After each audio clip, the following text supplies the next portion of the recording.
Le patrimoine de chez moi, bonjour, un nouvel épisode, c'est notre ami le plus fidèle, on peut l'abandonner, on peut même lui couper la parole et la reprendre quand on veut, il nous attend toujours, on vieillit ensemble, on l'aime toujours, même un peu grisonnant et poussiéreux, on l'adore, c'est le livre. Le livre, alors, les livres anciens de chez Mesdames Gilles, c'est quelque chose. Je vois Catherine, la maman, la fille, elle s'appelle Caroline, et j'entends des bruits de tampons, des rubans de scotch. On est en train d'expédier à l'autre bout du monde un collectionneur qui a trouvé enfin une édition rare, précieuse, qui va partir jusqu'en Chine.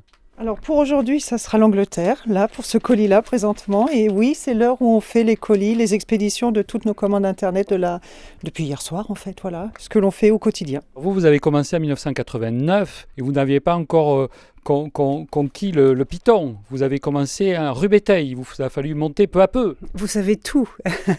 Un emplacement qui n'existe plus puisqu'il a été détruit et qu'il est une rue maintenant. Oui, tout à fait en bas à droite de la rue Béteil. Et je suis montée très rapidement place du Bourg. Alors le début, c'est en quelle année ? Fin 88. Fin 1988, décembre 1988 précisément. C'est toute une vie avec les livres presque.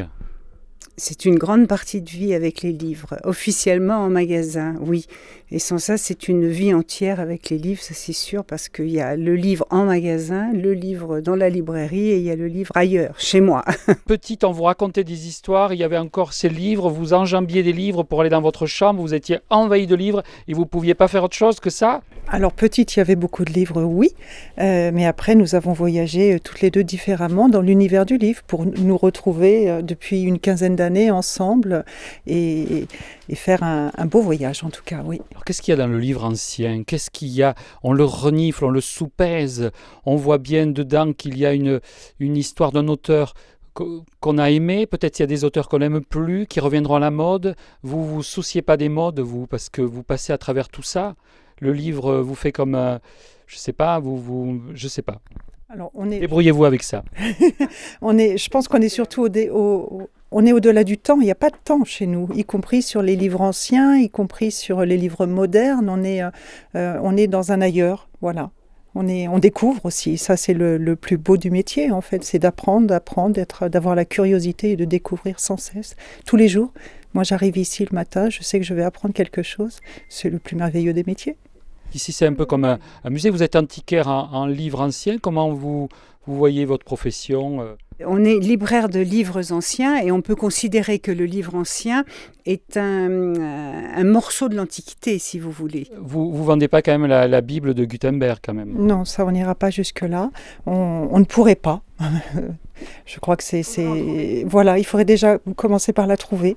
Mais vous avez quelques trésors, je sais, en haut. Mais on va vous amener dans la pièce de livres anciens. On peut vous montrer des livres peut-être jusqu'au 16e, 15e en ce moment. Alors Catherine, qu'est-ce que vous tenez là dans cette pièce qui est extraordinaire, qui n'est pas ouverte tout le temps, on m'avait dit, parce qu'on garde là un air du XVIe siècle et il ne faut pas le laisser partir comme ça. Tout à fait. Ce que je tiens dans les mains un ouvrage de 1580, c'est-à-dire qu'il a été imprimé en 1580 et c'est une partie des Confessions de Saint-Augustin. Voilà, et ça a été imprimé à Lyon. Vous avez ici Lugduni. Lugduni, c'est Lyon. Mais ça vous fait quoi de tenir un livre comme ça ? Moi, j'ose même pas le toucher. J'ai pas le droit. Mais si, vous avez le droit, j'ai même vous le voilà. J'ai fait. Prenez-le dans la main. Imaginez, il est de 1580, tout ce qu'il a pu traverser au travers de l'histoire de France. Alors remonter l'histoire de France en arrière jusqu'à sa date de naissance, toute la Révolution française, toutes les guerres de religion, etc. Oui, parce que souvent, ce sont les livres qui font les frais de... Oui, on appelle ça souvent des autodafés. Voilà. Et alors il y a d'autres pièces comme ça de collection, parce que là tout est relié, tout est doré, tout est, je sais pas, c'est magnifique. Alors tout ce qui se trouve ici, ce sont des pièces de collection, voire de très grande collection. Quoi qu'il en soit, des pièces assez rares, voire très rares en matière de livres anciens et des particularités de reliure ou de thématique, hein, comme celui-ci, hein, qui est de la même époque que celui-ci, et qui lui est tout estampé, on appelle ça estampé à froid, avec ses fermoirs de l'époque. Trop délicat. Voilà. Et qu'est-ce qu'il y a dedans? Alors, c'est en latin, et c'est de l'histoire de Horace. Voilà. Je sens ce souffle quand vous effeuilletez ce livre-là. Je vois passer les siècles. Alors Catherine, c'est un autre univers, il y a de la bande dessinée, c'est encore des histoires. Oui, on a une clientèle de jeunes. Nous sommes à côté du lycée François d'Estaing. On a beaucoup de jeunes clients qui viennent là après ou avant leurs heures scolaires et qui viennent dans les BD ou dans les livres de poche, parce qu'on n'est pas, on n'est pas que sur le livre ancien très cher. Non, on va du petit livre de poche à pas cher jusqu'à après ça s'arrête plus.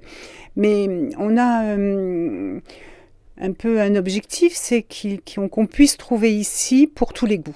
Voilà, et toutes les bourses. Mais j'ai oublié de vous demander combien il y a de livres qui nous entourent, combien il y a de sur ces étagères d'histoire, de poésie, combien sont-ils tous ces livres-là à nous regarder et à nous attendre? Je crois qu'on ne sait pas au final. On en a référencé à peu près 50 000, mais ça, c'est ce qui est référencé. Catherine, 50 000 livres, est-ce que c'est bien raisonnable? Vous pouvez encore en accueillir? Vous en prendrez toujours? On se débrouillera. On fera de la place. Mais oui, on poussera les murs, voilà, on fera des cartons. Non, ça, c'est pas un problème. Ça nous fait pas peur. Moi, j'aimerais rester ici jusqu'à, je sais pas. Et vous pouvez rester, c'est grand, il y a encore des voilà. Je peux demander l'asile poétique? Oh, c'est très joli, ça aussi. C'est très joli. Ça m'est venu comme ça, vous savez, c'est...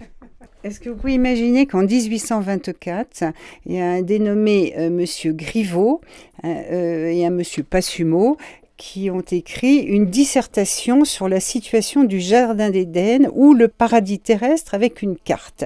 Voilà la carte. Je l'achète tout de suite, hein. Alors... Et je me réfugie, j'y bouge plus, hein.